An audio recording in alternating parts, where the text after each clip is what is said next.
Everyone, how are you all. पिछली video देखी आपने वेपर प्रेशर की। आज उसी के कंटिन्यूएशन में हम लोग दूसरा पढ़ने वाले हैं, vapour pressure of solution containing non volatile solute. ठीक है, पिछली बार जो डिस्कस किया था हमने उसके अंदर सॉल्यूट भी आपका वोलेटाइल था और सॉल्वेंट भी वोलेटाइल था और दोनों लिक्विड थे। इस बार हम डिस्कस करेंगे सॉल्यूट जिसमें नॉन वोलेटाइल होगा और सॉलिड होगा, है ना। तो इस बार हम डिस्कस करने वाले हैं vapour pressure of solution of solid in liquid, है ना। हम क्या डालने वाले हैं, सॉलिड डालेंगे लिक्विड के अंदर। मतलब आपका सॉलिड क्या होगा, सॉल्यूट होगा उसके अंदर, ठीक है, और लिक्विड क्या होगा आपका सॉल्वेंट होगा। और ये सॉल्यूट भी कैसा होगा, नॉन वोलेटाइल, ठीक है, नॉन वोलेटाइल होगा प्लस नॉन इलेक्ट्रोलाइट वाला पढ़ रहे हैं हम, है ना।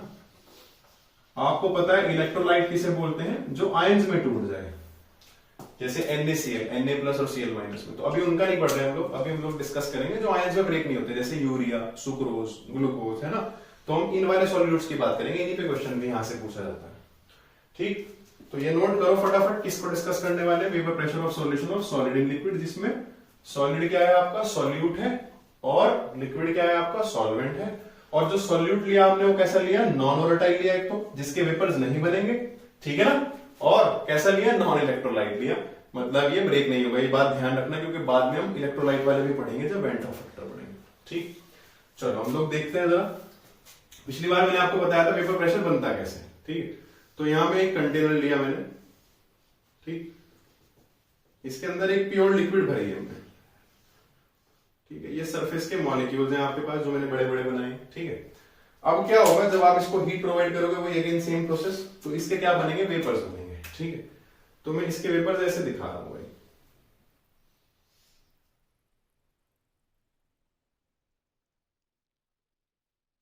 ठीक है।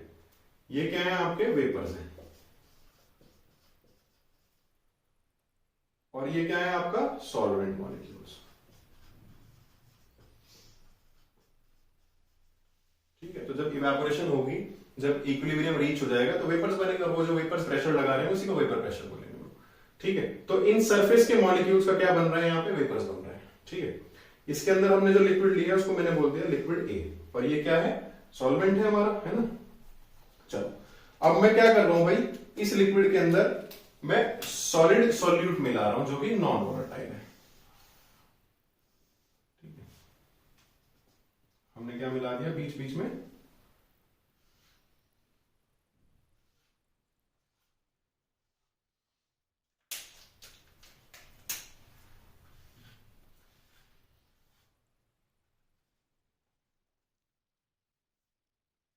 ठीक है जी।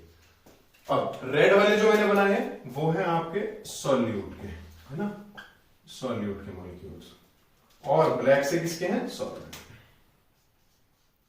तो अब आप ध्यान से देखो, अब सरफेस पे सॉल्यूट के मॉलिक्यूल्स ने ऑक्यूपाई कर ली काफी सारी जगह, है ना। पहले सिर्फ सरफेस पे किसके मॉलिक्यूल थे, सॉल्वेंट के थे, तो वेपर जो बन रहे थे इनके ही बन रहे थे, है ना। सिर्फ यहाँ पे प्योर लिक्विड ए था। अब मैंने यहाँ पे बी भी मिला दिया, है ना, सॉल्यूट मिला दिया, इसको बी से डिनोट कर देंगे हम लोग। तो अब जो वेपर्स बनेंगे वो उतने नहीं बनेंगे जितने पहले बन रहे थे, क्योंकि अब सरफेस पे मॉलिक्यूल सॉल्यूट के भी आ गए, ये इसको बनाने नहीं देंगे वेपर्स, है ना। और सॉल्यूट खुद सॉलिड स्टेट में ये वेपर्स बनाएगा नहीं, ठीक है। तो अब आपके वेपर्स बनेंगे तो लेकिन कम बनेंगे, ठीक है। तो अगर मैं जैसे काउंट करने बैठ जाऊं 1 2 3 4 5 6 7 8 9 10 11 12 13, है ना, 1 2 3 4 5 6 7 8 9, ठीक है। ऐसे जनरली हम लोग ऐसे देख रहे हैं, ठीक है। तो वेपर्स कम बनेंगे, जाहिर सी बात है, क्योंकि सरफेस पे पोजीशन किसने ऑक्यूपाई कर ली, सॉल्यूट के मॉलिक्यूल्स ने ऑक्यूपाई कर ली, ठीक है। अब ये है क्या आपका, ये है सॉल्यूशन, ये क्या है सॉल्यूशन। सॉल्यूशन के अंदर दोनों कंपोनेंट हैं आपके, सॉल्यूट भी है और सॉल्वेंट भी है, ठीक है। तो सॉल्यूशन का प्रेशर में मान रहा हूं क्या, PS। इस लिक्विड ए का प्योर था तो इसका वेपर प्रेशर क्या था बच्चों, P0 है। क्लियर है बात। अब यहां पे सॉल्यूट की वजह से तो कोई प्रेशर डेवलप नहीं होगा, सॉल्यूट के तो मॉलिक्यूल्स क्या है, सॉलिड है, नॉन वोलेटाइल है, ठीक है। तो किसकी वजह से होगा, सिर्फ सॉल्वेंट की वजह से होगा जो कुछ होगा, ठीक है ना। किसकी वजह से होगा, सॉल्वेंट की वजह से होगा। और अब जो सॉल्वेंट का वेपर प्रेशर लगेगा वो P0 के बराबर नहीं लगेगा, ठीक है, उससे कम लगेगा क्योंकि अब सरफेस पे सॉल्यूट के मॉलिक्यूल्स भी आ गए। तो जो अब प्रेशर लगेगा सॉल्वेंट का उसे मैं बोलूंगा पी है। ठीक है, तो यहां से मैं एक बात लिख सकता हूं कि वेपर प्रेशर ऑफ सॉल्यूशन जो आएगा इस केस में vapour pressure of solution will be the vapor will be the partial vapor pressure of solvent। Clear है इतनी बात? जो अब प्रेशर बनेगा सॉल्यूशन का वो सिर्फ किसकी वजह से होगा? सॉल्वेंट के मॉलिक्यूल्स की वजह से होगा। ठीक है, और उनके वेपर प्रेशर को मैंने बोला पार्शियल वेपर प्रेशर ऑफ ए यानी कि पी है। बात क्लियर है इतनी? आगे चलें, डायग्राम नोट कर लिया, इस सेंटेंस को भी नोट कर लो। ठीक है, चलो आई होप यहां तक सबको क्लियर है।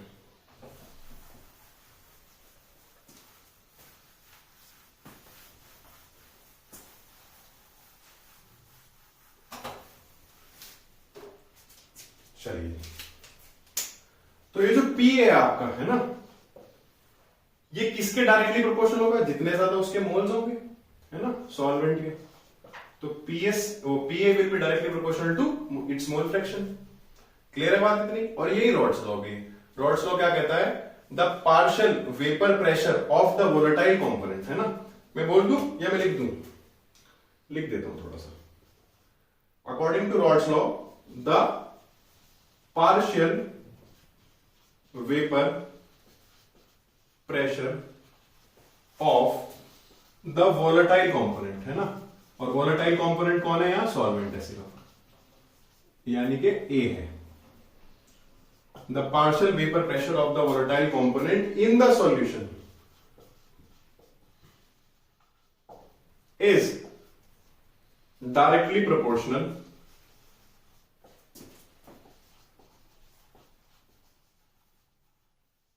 to the mole fraction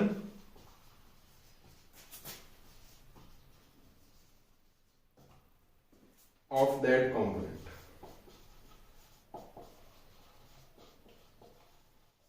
in the solution। ठीक है, और मैथमेटिकली लिखेंगे तो ऐसे लिख सकते हैं। क्लियर है बात? अब आपको पता है, लास्ट क्लास में ड्राइव करा चुका हूं, पी ए किसके एक बराबर आ जाएगा? पी नॉट ए एक्स से, है ना।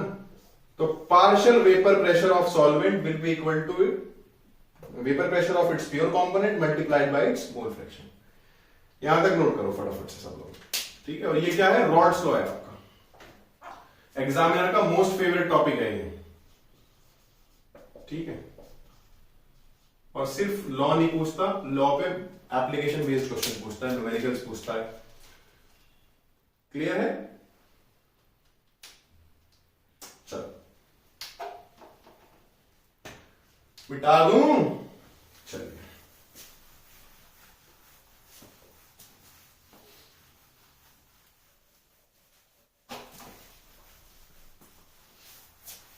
तो अब आपको एक बात तो समझ में आ गई होगी कि जो सॉल्यूशन का वेपर प्रेशर है पीएस, है ना, वो प्योर वाले से तो कम ही होगा 110%, क्योंकि प्योर वाले में सिर्फ इसी के मॉलिक्यूल्स थे, उनका बहुत सारा वेपर बन रहा था। और सॉल्यूशन का जो वेपर प्रेशर है उसमें क्या आ गया? सॉल्यूट भी आ गया। तो यानी कि आपसे ये क्वेश्चन भी वो पूछ सकते हैं, ठीक है, एमसीक्यू फॉर्म में, कि क्या सॉल्यूशन बनाने के बाद नॉन वोलेटाइल सॉल्यूट ऐड करके सॉल्यूशन बनाने के बाद जो सॉल्यूशन का वेपर प्रेशर होगा वो प्योर से कम होगा, ज्यादा होगा, इक्वल होगा? तो कम होगा भाई। ठीक है, क्योंकि वहां से सॉल्वेंट के मॉलिक्यूल्स थे, यहाँ सॉल्यूट भी आ गया सरफेस पे। क्लियर है बात? चले आगे। तो अभी मैंने लिखा था कि जो वेपर प्रेशर ऑफ सॉल्यूशन होगा वो सिर्फ किसकी वजह से होगा? पीए की वजह से होगा, है ना। और पीए को मैं क्या लिख सकता हूं? पी नॉट ए एक्स से, अभी पढ़ा हमने। ठीक है, अब हम क्या करेंगे? पीएस अपॉन पी नॉट ए किसके बराबर आ जाएगा? एक्स के बराबर आ जाएगा ना। क्लियर है यहां तक? अब subtracting both sides, subtracting both sides from 1, 1 में से माइनस कर देंगे दोनों तरफ, मैथमेटिकली कर सकते हैं ऐसा, है ना। चलिए, तो 1 minus P S upon P naught A will be equal to 1 minus X. Clear है बात इतनी? तो यहां से क्या आ जाएगा, P naught A minus P S upon P naught A is equal to X B. आगे मजा, एक्स बी कैसे आया वो देख लो, X A plus X B 1 होता है ना, ये आपको पता ही है। मोल फ्रैक्शंस को आप ऐड करोगे, जितने भी कंपोनेंट है सबका सम क्या आ जाएगा, मिला के 1 आ जाएगा। तो यहां से एक्स ए किसके बराबर, एक्स बी किसके बराबर आ जाएगा भाई, 1 माइनस एक्स ए। ठीक है, तो 1 माइनस एक्स ए की जगह मैंने एक्स बी पुट कर दिया। ठीक है, याद नहीं करना इसको, आराम से मैथमेटिकली डिराइव करो, आसान चीज है बिल्कुल। क्लियर है बात? तो यहां से हमें 2-3 चीजें मिल जाती हैं, लिख लेते हैं जरा। पहली बात तो ये बहुत इंपॉर्टेंट चीज है, P naught A minus P S जो है वो क्या है आपका, लोवरिंग इन वेपर प्रेशर। कितना वेपर प्रेशर कम हुआ, लोवरिंग इन वेपर प्रेशर, है ना। प्योर का कितना था और सॉल्यूशन का कितना कम हो गया। तो अगर इनका हम डिफरेंस देखें तो इसको बोलते हैं लोवरिंग इन वेपर प्रेशर। ठीक, अच्छा जी। दूसरी बात, ये जो टर्म यहां पूरी है, P naught A minus P S upon P naught ए, इसको बोलते हैं हम रिलेटिव लोवरिंग इन वेपर प्रेशर। ठीक है, इसको क्या बोलते हैं, रिलेटिव लोवरिंग इन वेपर प्रेशर। ठीक है, क्योंकि क्या किया आपने, नॉर्मल लोवरिंग इन वेपर प्रेशर को प्योर के वेपर प्रेशर से डिवाइड कर दिया, तो आपने इसके रिलेशन में ये चीज निकाली, इसलिए इसका नाम क्या पड़ा, रिलेटिव लोवरिंग इन वेपर प्रेशर, है ना। तो एक चीज और समझ में आ गई, ये एक रिलेटिव फिनोमेना है ना, एब्सोल्यूट फिनोमेना नहीं है। रिलेटिव फिनोमेना क्या होते हैं, जो किसी चीज के रिस्पेक्ट में निकाले जाते हैं।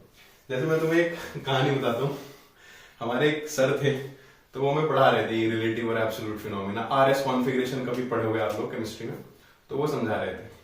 ठीक है, तो बहुत ही महान टीचर थे गुरुजी। ठीक है, तो वो रिलेटिव फिनोमेना कैसे समझा रहे थे मैं वो बताऊंगा आपको।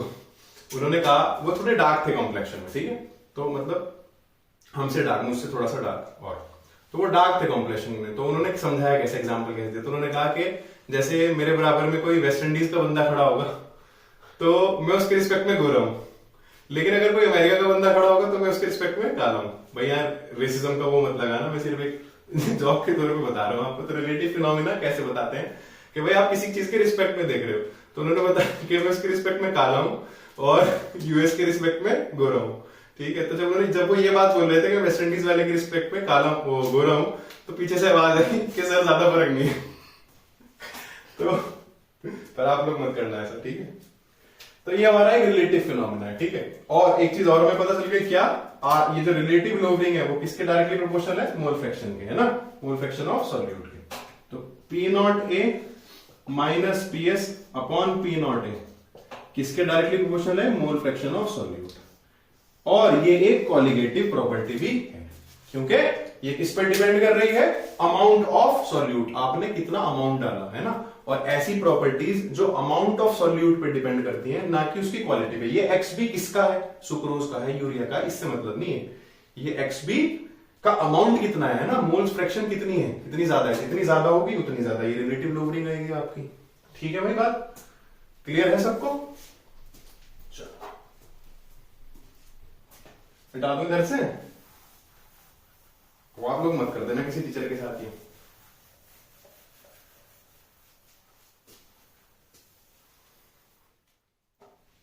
न्यूमेरिकल देखें इस पे एक, चलिए इस पे एक न्यूमेरिकल करते हैं। मैं न्यूमेरिकल के लिए आपको एक क्वेश्चन कराता हूं।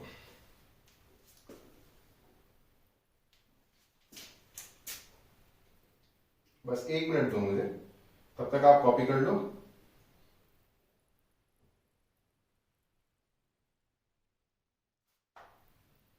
ठीक है, चलो न्यूमेरिकल से पहले मैं आपको एक चीज और एक्सप्लेन कर दूं इसके अंदर। ठीक है, चलो जी, एक्स भी आ गया है आपका, ये इक्वेशन आ गई आपकी। अब आ जाओ वापस, अब हम करेंगे डिटर्मिनेशन ऑफ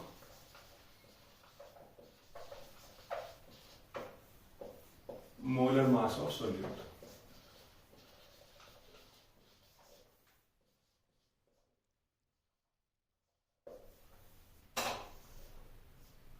चलो करें, P naught A minus P S upon P naught ए, ये आया था हमारा, और एक्स भी आया था। अब आपको पता है एक्स भी क्या है, मोल फ्रैक्शन ऑफ सॉल्यूट है। तो मोल फ्रैक्शन क्या होती है, moles of solute upon total moles. Total moles किसके बराबर है, Na प्लस Nb के। ठीक है, तो अब इनको ओपन करके लिख लेंगे हम लोग। Nb क्या है, WB अपॉन MB। WB क्या होता है, given weight of solute. MB क्या होता है, मोलर मास ऑफ सॉल्यूट। ठीक है, नोट करते चलना साथ साथ। Na कैसे निकालोगे, given weight of solute upon molar mass of solute. Clear है यहां तक? ठीक है, तो हम इसको यहीं पुट कर देंगे जरा, देखो P naught A minus PS upon P naught A is equal to क्या आ जाएगा, NB की जगह मैं लिख दूंगा WB अपॉन MB। ठीक है, वैल्यूज पुट कर रहा हूं मैं, बस और कुछ नहीं कर रहा हूं, तो घबराने की जरूरत नहीं है। आपने घबराना बिल्कुल नहीं है, सुना होगा ना, आपने घबराना बिल्कुल नहीं है, वैल्यूज पुट कर देंगे। तो यहां से हम निकाल सकते हैं molar mass of solute. Molar mass of solute मतलब MB है ना, बाकी सारी वैल्यूज आपके पास होंगी, एक टर्म मिसिंग होगी, वो आप आराम से निकाल सकते हो। ठीक है, अब एक तो केस ये हो गया कि आपने मोलर मास ऑफ सॉल्यूट यहां पे निकाल दिया। एक केस हम देख लेते हैं जब डाइल्यूट सॉल्यूशन आता है ना। तो डाइल्यूट सॉल्यूशन के अंदर क्या होता है, सॉल्यूट का अमाउंट, सॉल्यूट की मात्रा जो है वो बहुत कम होती है। ठीक है भाई, सॉल्यूट की जो मात्रा होती है वो बहुत कम होती है। तो उस केस में हम क्या करते हैं, नेग्लेक्ट कर देते हैं सॉल्यूट के मोल्स को। चलो चेक करते हैं जरा कैसे आएगा। तो आप लिखना इन डाइल्यूट सॉल्यूशंस, है ना, और डाइल्यूट सॉल्यूशन का मतलब ये है कि सॉल्यूट का अमाउंट उसमें बहुत कम है। ठीक है, तो अगेन लिखते हैं P naught A minus PS upon P naught ए। ठीक है, XB के बराबर था, और XB किसके बराबर है, NB upon Na plus NB। अभी पढ़ा है हमने, NB की जगह NB की वैल्यू रख दो, P naught A minus PS upon P naught ए किसके बराबर होता है, WB अपॉन MB। और डिनोमिनेटर में मैं क्या लिख सकता हूं, Na प्लस NB की जगह मैं सिर्फ Na लिखूंगा। Na प्लस NB की जगह मैं क्या रखूंगा, सिर्फ Na। ठीक है, ऐसा क्यों किया मैंने, देखो जरा, NB की जो मोल्स हैं वो Na के कंपैरिजन में बहुत कम है ना। NB के जो मोल्स हैं, क्योंकि बहुत डाइल्यूट सॉल्यूशन है, तो वो Na के कंपैरिजन में बहुत कम है, तो मैं डिनोमिनेटर में से NB को नेग्लेक्ट कर देता हूं। या मैं ऐसा लिख सकता हूं कि Na प्लस NB वो नियरली इक्वल टू Na ही है। मतलब ऐसा है कि आपने 100 रुपीज है आपके पास और आपने 0.000001 पैसा उसमें ऐड कर दिया, तो कोई खास फर्क नहीं पड़ेगा। ठीक है, कोई खास फर्क पड़ेगा क्या बताओ, अगर मैंने 100 में 1.11 0.1111 पैसे मैंने उसमें ऐड कर दिए तो कोई खास डिफरेंस नहीं पड़ेगा। तो डिनोमिनेटर में से मैंने NB को हटा दिया। ठीक है, तो हम ये लिखा आपने, इसके बाद और सिंप्लीफाई कर लेते हैं, P naught A minus PS upon P naught ए। ऊपर क्या था, WB अपॉन MB, नीचे Na को क्या लिख सकता हूं, WA अपॉन MA। बात क्लियर है, कान बना लो, यहां कान पकड़ लो इसका। P naught A minus PS upon P naught ए किसके बराबर आ जाएगा भाई, यहां से WB into MA upon MB into WA। यहां तक क्लियर हो गया भाई सबको, ये वाला कॉपी कर लिए। चलो ये रब कर रहा हूं।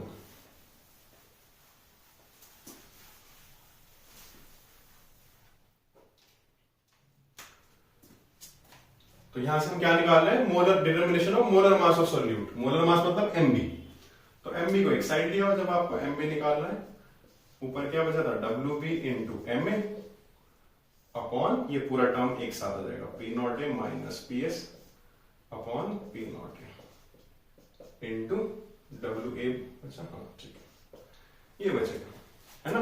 इस टर्म को बोलेंगे relative lowering in vapour pressure. इसकी तो डायरेक्ट वैल्यू दे देगा आपको, ठीक है, ये आप निकाल लेना। MB क्या है यहाँ पे, मोलर मास ऑफ सॉल्यूट, यही निकालना था हमें, इसी का डिटर्मिनेशन निकाल लोगे आराम से, इन सब चीजों की वैल्यू डाल देना, आंसर आ जाएगा बिल्कुल। एक इजी सा न्यूमेरिकल करके दिखाता हूं आपको, कॉपी कर लो फटाफट इसको, 10 सेकंड दे रहा हूं, उधर वाला भी कॉपी कर लो और इधर वाला भी कॉपी। क्वेश्चन देखता हूं।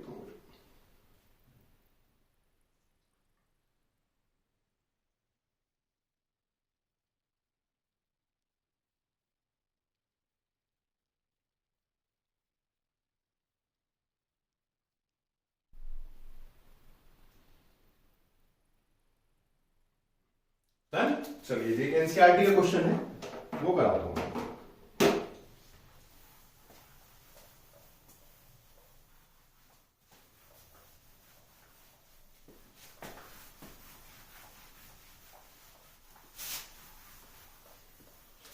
चलो तो क्वेश्चन लिख लो मेरे साथ साथ आप लोग भी।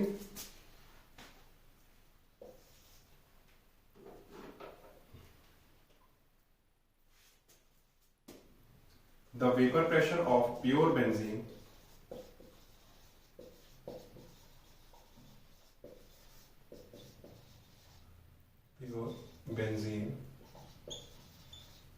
कितना दिया है at a certain temperature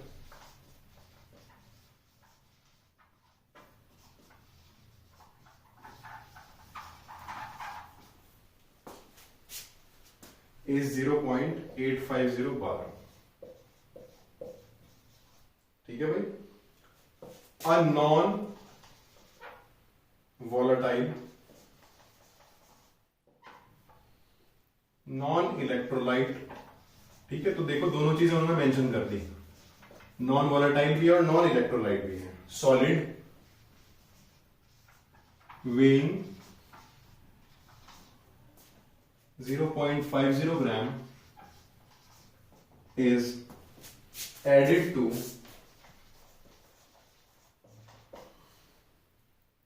39.0 gram of benzene।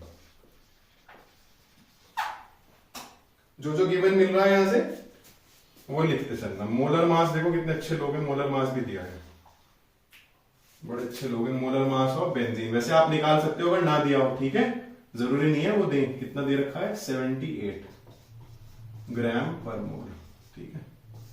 आगे the vapour pressure of the solution, the vapour pressure of the solution कितना हो गया ऐड करने के बाद 0.845 बार, ठीक है। यूनिट्स का खास ध्यान रखेंगे फिजिकल में, ठीक है। 0.845 bar. What is the molar mass of solute, पूछ रहे हैं आपसे what is the molar mass of the solid substance, ठीक है।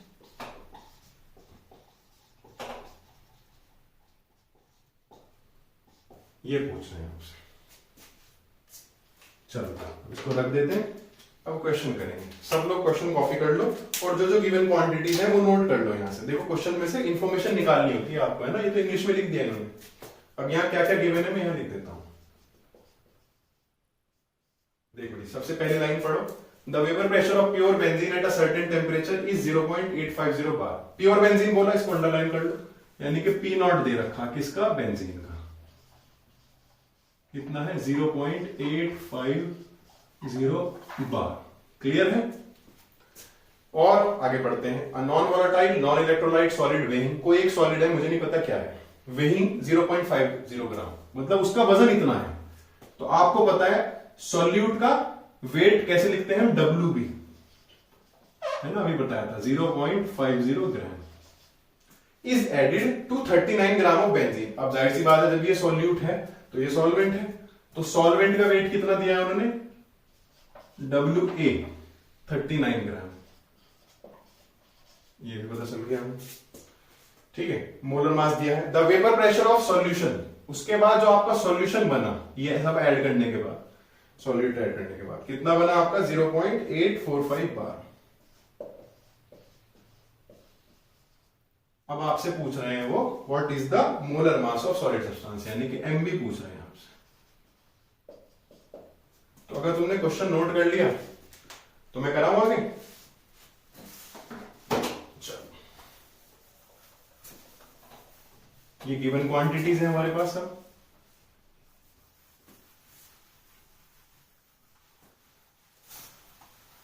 तो देखो दो तरीके हैं करने के, या तो पूरा फॉर्मूला बड़ा सा जो मैंने लिखवाया था वो एक साथ लिख लो, ठीक है, और उसमें वैल्यूज पुट करते चले जाओ, या अलग अलग कर लो। देखो इसमें तो हम अलग अलग आसानी से कर सकते हैं। कैसे, पहले आप निकाल लो relative lowering in vapour pressure. कैसी क्या होती है, P0A minus PS upon P0, यही होती।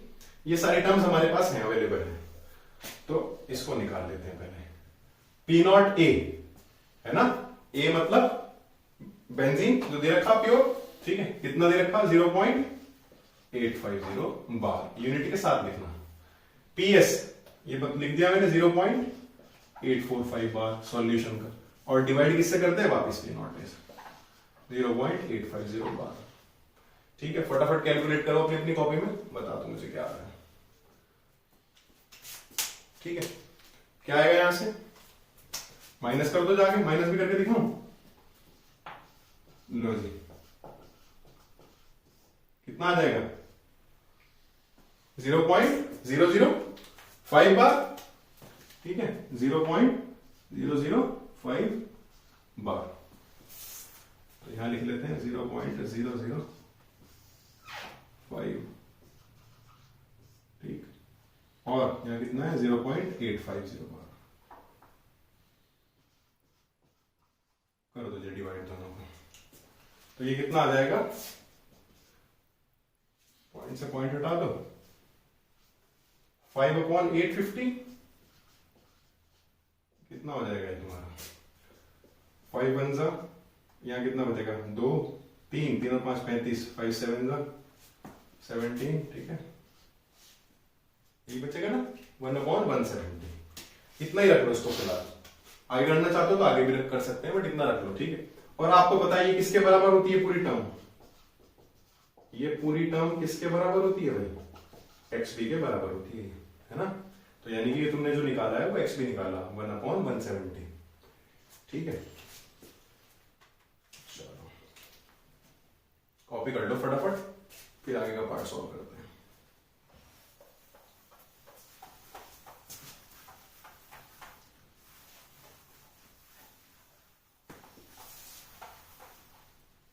तो हमारा क्या आया था 1/170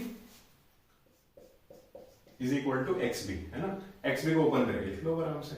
XB क्या होता है तुम्हारा NB अपॉन Na, है ना, डाइल्यूट सॉल्यूशन में इसको मान के चल रहा हूं क्योंकि 0.50 ग्राम ऐड किया इन्होंने। ठीक, तो NB अपॉन Na, और NB अपॉन Na क्या होता है WB upon MB upon WA upon Ma। फिर से वही करेंगे, ठीक है, तो 1/170, WB कितना दे रखा है भाई 0.50 ग्राम, 0.50 ग्राम, ठीक है, और MA कितना दे रखा है आपको, MA क्या होता है मोलर मास ऑफ सॉल्वेंट, 78 दिया था। ठीक है, मैं लिखना भूल गया है ना, molar mass of solvent benzene था ना ये, तो 78 ग्राम पर मोल, वो दिया है आपको 78। Na कितना दिया है, सॉरी WA नीचे आ जाएगा आपका क्या MB इंटू WA, MB कितना दिया है पूछ रखा है आपसे MB का, WA कितना दे रखा है 39 ग्राम। ठीक है, तो अब आपको पता है इन दोनों को मल्टीप्लाई करके कितना आएगा 39 ही आ जाएगा ना ऊपर, और यहां आ जाएगा MB इंटू 39। क्लियर है बात, ये कट जाएगा, तो MB कितने के बराबर आ जाएगा भाई 170 के।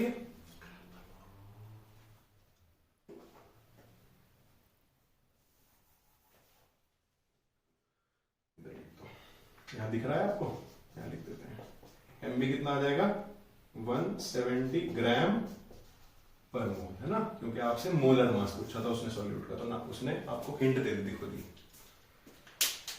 क्लियर, मजा आ गया, कितना आसान क्वेश्चन है, तो मैंने आपको डिटेल में पूरा समझाया। जब आप इसके क्वेश्चन प्रैक्टिस करोगे ना, तो ये मुश्किल से 1.5 मिनट का क्वेश्चन है, मुश्किल से 1.5 मिनट का। ठीक है, ये सारी वैल्यूज फटाफट से, और जितने ज्यादा क्वेश्चन प्रैक्टिस करोगे उतना ज्यादा आसान हो जाएगा काम, और भागना नहीं है न्यूमेरिकल से। फिजिकल में आपका न्यूमेरिकली पूछ जाएंगे, 3-4 टॉपिक हैं आपके पूरे, उनसे न्यूमेरिकली पूछ जाएंगे। तो मजा आ गया वीडियो में, अगर मजा आया तो अपने दोस्तों के साथ शेयर कर देना, और जम के पढ़ो, बढ़िया से नंबर लाओ। मिलते हैं अगली वीडियो में, जय हिंद।